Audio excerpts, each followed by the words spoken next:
Hello everyone, आप सभी लोगों का फिर से एक बार स्वागत है मेरे यूट्यूब चैनल पे। आज हम बात करेंगे जो ज्वाइंट CSIR UGC नेट जिसका रिजल्ट जून 2024 एग्ज़ाम का रिजल्ट जारी कर दिया गया है CSIR UGC नेट वालों का। इसमें इस चीज़ को हम फोकस करेंगे कि जैसे UGC के गाइडलाइन के बारे में हम लोगों ने देखा था अपने प्रीवियस वीडियो लेक्चर्स में कि इस बार से UGC का जो रिजल्ट आएगा, जो नेट का रिजल्ट आएगा, वो 3 कैटेगरी में रिलीज होगा, है ना। कैटेगरी 1 जो JRF क्वालिफाइड है, कैटेगरी 2 जो एलिजिबल फॉर असिस्टेंट प्रोफेसर मतलब जो नेट क्वालिफाइड है वो कैटेगरी 2 में था, और एक नया कैटेगरी इस सत्र से शामिल किया गया है जून 2024 के एग्जाम से यूजीसी के द्वारा एक नया थर्ड कैटेगरी कैटेगरी 3 शामिल किया गया है, जिसको लेकर के बहुत सारे डाउट्स थे कि कितना मार्क्स लाना होगा जिसमें हम कैटेगरी 3 में हम क्वालिफाइड करेंगे, जो कि होता है आपको ओनली फॉर PhD एग्जाम के लिए, है ना।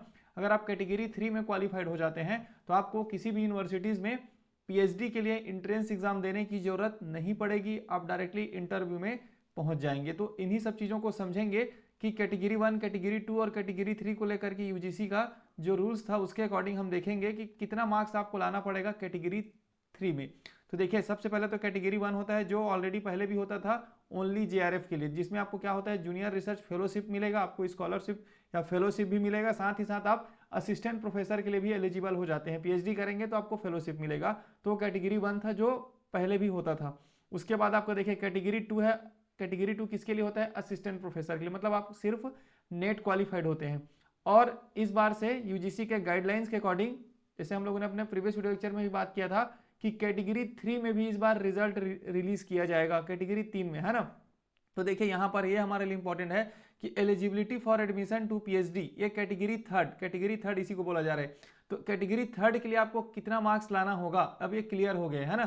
चाहे आप UGC नेट एग्जाम दें या फिर CSIR UGC नेट एग्जाम दें, आपको लाना कितना होगा। देखिए, eligibility for admission to PhD, है ना। थर्ड कैटेगरी क्या है, eligibility for admission to PhD, आपको PhD में एडमिशन लेना होगा। तो UGC गाइडलाइंस के अकॉर्डिंग आपके सब्जेक्ट में मिनिमम बेंच मार्क कितना रखा गया, 33% for general, EWS and OBC category. तो जनरल वालों के लिए, EWS वालों के लिए और OBC कैटेगरी वालों के लिए कितना मार्क्स लाना होगा, 33 मार्क्स लाना होगा, 33% लाना होगा, है ना। मैं बता रहा हूं अभी कितना मार्क्स होगा, कितना है।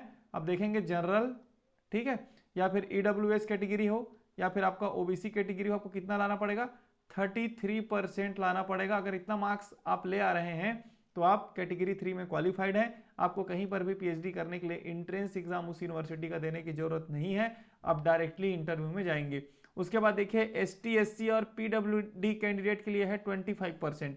कितना है, ST SC और PWD कैंडिडेट के लिए है ये 25% आपको मार्क्स लाना होगा। तो अगर हम देखेंगे, नॉर्मली देखेंगे UGC नेट एग्जाम जो होता है, UGC नेट या फिर जो भी CSIR नेट है ना, एग्जाम कितने मार्क्स का होता है। CSIR नेट एग्जाम हम देखेंगे तो कितने मार्क्स होगा, देखना 200 नंबर का आपका एग्जाम होता है।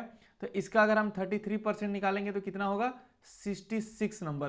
तो अगर आप 66 नंबर से आपका ऊपर आ रहा है UGC नेट एग्जाम या CSIR नेट एग्जाम में 66 मार्क्स से ऊपर आ रहा है तो आप क्वालिफाइड हैं कैटेगरी 3 में। वैसे सेम अगर 25% अगर हम देखेंगे तो कितना होगा, 50 नंबर होगा। 200 का 25% मतलब 50 नंबर। अगर आपको 50 नंबर आ रहा है, ST SC और PWD कैंडिडेट है तो आपको थर्ड कैटेगरी का रिजल्ट मिलेगा, है ना, कैटेगरी 3 में, जो कि है eligibility for admission to PhD। और इसके आधार पे आप कहीं भी किसी भी यूनिवर्सिटी में PhD में जब एप्लीकेशन फॉर्म फिलअप करेंगे तो आपको एंट्रेंस एग्जाम से एग्जम्प्टेड मिल जाएगा।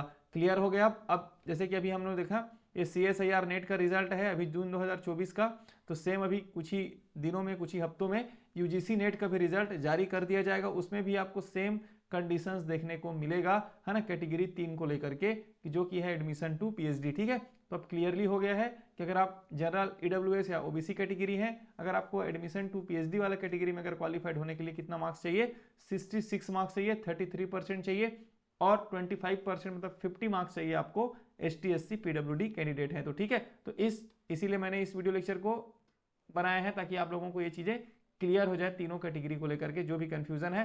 तो आप अपना स्कोर कार्ड में देखिए आपका मार्क्स कितना है। अगर आपका मार्क्स 66 मार्क्स से ऊपर है मतलब आप कैटेगरी 3 में क्वालिफाइड है। ठीक है, तो कैटेगरी 1 JRF वालों के लिए, JRF जो PhD भी कर सकते हैं और एलिजिबल है असिस्टेंट प्रोफेसर के लिए।